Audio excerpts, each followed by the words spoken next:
The moment you think you're in control is usually the moment you're not. That's the quiet irony of being human. We like to imagine ourselves as rational creatures, carefully weighing options, calmly choosing what's best for us. But beneath that comforting story lives something older, darker, and far more powerful. Every day, without noticing, we make decisions that feel deliberate but are anything but. Choices that seem logical on the surface are often driven by fear we don't acknowledge, impulses we don't understand, and invisible forces that learned how to steer us long before we learned how to speak. Picture a single moment, a pause, two paths in front of you. One feels safe, familiar, predictable. The other feels uncertain, uncomfortable, maybe even terrifying. You tell yourself you're choosing the first path because it makes sense, because it's practical, because it's smart. But deep down, there's another voice whispering, one that doesn't use words. A tightening in the chest, a subtle urge to avoid risk, a memory of pain you barely remember. That voice often wins, and when it does, it doesn't ask for permission. Human decision-making didn't evolve to make us happy. It evolved to keep us alive. For most of our history, survival depended on speed, not accuracy. Our ancestors didn't have time to analyze every possibility.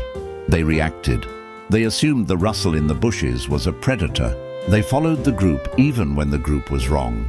Those instincts saved lives back then. But today, in a world of careers, relationships, money, and meaning, those same instincts quietly sabotage us. The brain still thinks danger looks like rejection, failure, embarrassment, or being alone. And so it reacts the same way it always has, by pulling us away from anything that feels threatening, even if it's exactly what we need. This is where the dark side begins, because most of the decisions that shape our lives aren't made in moments of clarity. They're made in moments of emotional pressure. When we're tired, when we're afraid, when we're lonely, when we're desperate for relief. And in those moments, the mind doesn't search for truth. It searches for comfort. It looks for the fastest way to reduce discomfort, even if that relief costs us years later. Think about how many times you've stayed silent when you should have spoken. How many times you've said yes when your body was screaming no. How many times you've walked away from something meaningful because it felt too uncertain, too risky, too exposed. At the time, the decision felt reasonable, responsible even. But later, often much later, the regret arrives. Not loudly, not all at once. It arrives quietly in moments of reflection, when you realize that the choice wasn't really a choice at all. It was a reflex. The mind is exceptionally good at lying to itself. Not in obvious ways, but in ways that feel intelligent. It builds explanations after the fact, carefully constructing stories that protect our self-image. We don't say, "I was afraid." We say, "It wasn't the right time." We don't say, "I didn't believe in myself." We say, "I was being realistic." These stories feel true because they're designed to. They're psychological armor, shielding us from the discomfort of admitting that fear had a seat at the table. What makes this even darker is that the more intelligent you are, the better you become at rationalizing bad decisions. A sharp mind doesn't guarantee better choices. Often it just means more convincing excuses. The brain can take an emotional impulse and dress it up in logic so elegant that even you believe it. And once you believe it, the pattern sets in. One compromised decision becomes a habit. A habit becomes a personality. And one day, you wake up in a life shaped not by conscious intention, but by years of unconscious avoidance. Under pressure, the brain narrows its focus. It stops seeing the full picture and locks onto whatever feels most urgent. This is why people make their worst decisions when they're stressed, afraid, or overwhelmed. The mind becomes obsessed with short-term relief. End the argument. Escape the discomfort. Avoid the risk. Say whatever keeps the peace. Choose whatever feels familiar. And in doing so, it quietly trades long-term growth for short-term safety. Fear plays a central role in all of this, but not the dramatic kind we like to talk about. Not panic or terror. It's the subtle fear of being judged, the fear of being wrong, the fear of standing alone, the fear of trying and failing in public. These fears don't announce themselves. They hide behind thoughts that sound reasonable. Thoughts like, "What's the point?" or "I'll do it later," or "It probably wouldn't work anyway." And because they sound calm and rational, we trust them. Over time, these decisions create an invisible cage, not one built by external forces, but one reinforced by our own choices. Each time we avoid discomfort, the brain learns that avoidance works. Each time we choose safety over growth, the fear grows stronger. And slowly, almost imperceptibly, our world becomes smaller. Fewer risks, fewer chances, fewer moments of genuine aliveness. Until one day, comfort turns into confinement. The darkest part isn't that we make these decisions. It's that we rarely notice we're doing it. We blame circumstances, other people, bad luck, timing. We tell ourselves stories about why life turned out the way it did, without ever questioning the invisible patterns that guided our choices. The mind prefers certainty over truth, and it will cling to familiar beliefs even when those beliefs are quietly destroying us. Yet there's something strangely hopeful hidden inside this darkness. Because the moment you begin to see how decisions are really made, the spell starts to weaken.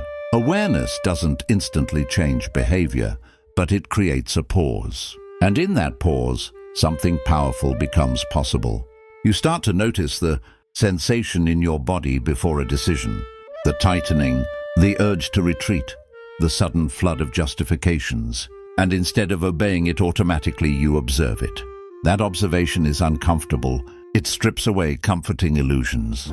It forces you to confront the fact that many of your past choices were shaped more by fear than by intention. But it also gives you something rare, the chance to choose differently next time. Not perfectly, not heroically, but consciously. Human decision-making will always have a dark side.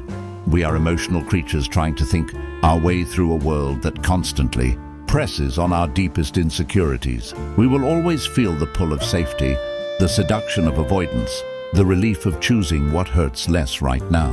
But the difference between a life that feels lived and one that feels endured often comes down to whether we notice that pull or let it drag us silently forward. Because in the end, the most dangerous decisions aren't the loud, dramatic ones that everyone sees. They're the quiet ones, the ones that feel small, the ones we justify and forget, the ones that slowly shape who we become, long before we ever realize we had a choice at all. The strange thing is, once you start paying attention, you realize how often that invisible pull shows up. It's there in the morning, when you decide whether to face a difficult task or distract yourself with something easier. It's there in conversations, when you feel the urge to soften your truth just enough to avoid tension. It's there in relationships, when you sense something is wrong, but choose not to look too closely because you're afraid of what you might find. These moments don't feel dramatic. They feel ordinary, and that's exactly why they're so powerful. The mind has a remarkable ability to turn avoidance into routine. What once felt like a conscious choice slowly becomes automatic, almost mechanical. You don't think, "I'm choosing comfort over growth." You think, "This is just how things are." The brain loves familiarity, even when familiarity is painful. There's a certain safety in predictable suffering. At least you know what to expect.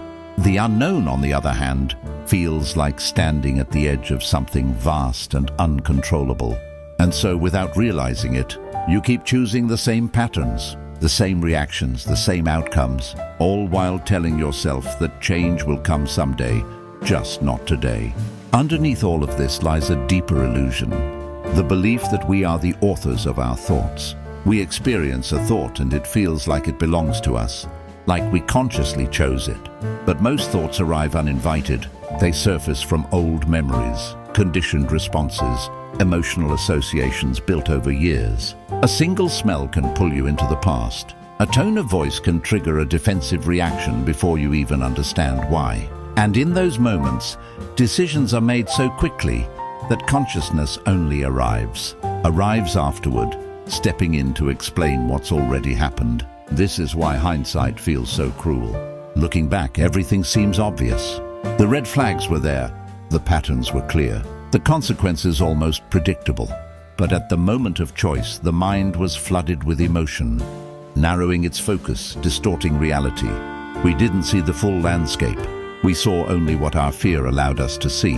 And then, when the outcome arrives, we judge ourselves harshly, forgetting that the version of us who made that decision was operating under a very different internal weather. There's a particular pain that comes from realizing how many life-altering decisions were made while we were emotionally compromised. Choosing a career to please others, staying in a relationship because being alone felt worse, walking away from a dream because the risk of failure felt unbearable. These aren't just mistakes, they're turning points. And when you begin to see them clearly, a quiet grief can surface. Not for what happened, but for what never had the chance to happen. But awareness doesn't mean condemnation. It means understanding the machinery. The brain is not a moral compass. It's a survival machine. It prioritizes safety, belonging, and certainty above almost everything else. When those needs feel threatened, rationality takes a back seat. Logic becomes a tool, not a guide. It's used to justify decisions already made by emotion.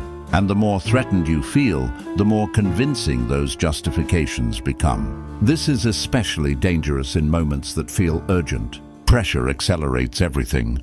Deadlines, conflict, loss, uncertainty. In these moments, the mind demands immediate resolution. It pushes you toward choices that promise instant relief, even if they quietly plant the seeds of future regret. You might end a conversation too quickly, make a promise you can't keep, or choose the familiar path even when it's clearly limiting. And because the relief is real, even if temporary, the brain learns that this strategy works. The loop tightens. Breaking that loop doesn't require becoming fearless or perfectly rational. That's another illusion. It requires slowing down just enough to notice what's actually happening inside you. Not the story your mind is telling, but the sensation beneath it. The tension, the urge, the subtle panic. When you can feel that without immediately acting on it, something shifts. You create a small gap between impulse and action, and in that gap, a different kind of decision can emerge. This is where responsibility quietly returns. Not in the harsh, self-blaming sense, but in a deeper, more grounded way. You begin to see that while you didn't choose your initial reactions, you can choose how much authority they have. You can question the voice that says, "This is too risky," and ask, "Risky in what way?" You can notice the fear of discomfort and ask, "What is it actually protecting me from?" Sometimes, the answer is legitimate danger, but often, it's just the ego trying to avoid pain. There's a moment in every life when this realization becomes impossible to ignore. It might come after a loss, a failure, or a period of deep dissatisfaction. You look around and realize that your life feels smaller than it should, that you've been living in careful increments, always adjusting, always accommodating, always choosing what feels manageable instead of what feels meaningful. And in that moment, the dark side of decision-making reveals itself fully, not as a villain, but as a mirror. Because the same mind that quietly limits you is also the mind that can learn to pause, to reflect, to choose with awareness rather than reflex. It won't happen all at once. You'll still make mistakes. You'll still avoid sometimes. But the difference is that you'll start to recognize the pattern as it's happening. And each time you do, the grip loosens just a little. In the end, the goal isn't to eliminate fear from decision-making. Fear is part of being alive. The goal is to stop letting fear make decisions in your place while pretending you had no choice. When you can sit with uncertainty, when you can tolerate the discomfort of not knowing, you give yourself access to a wider range of possibilities. You begin to choose not what feels safest in the moment, but what aligns with who you want to become, and that's where the darkness begins to lose its power. Not because it disappears, but because you see it. You understand it. And in understanding it, you reclaim something that was never truly lost, only buried beneath layers of habit and fear. The ability to decide with clarity, even when the path ahead is uncertain, even when your hands are shaking, even when the outcome isn't guaranteed. Because the most meaningful choices are rarely the ones that feel comfortable. They're the ones that ask you to step forward without certainty, to act without full reassurance, to trust something deeper than fear. And every time you do, you weaken the invisible forces that once quietly shaped your life, and you take one step closer to living deliberately rather than by default.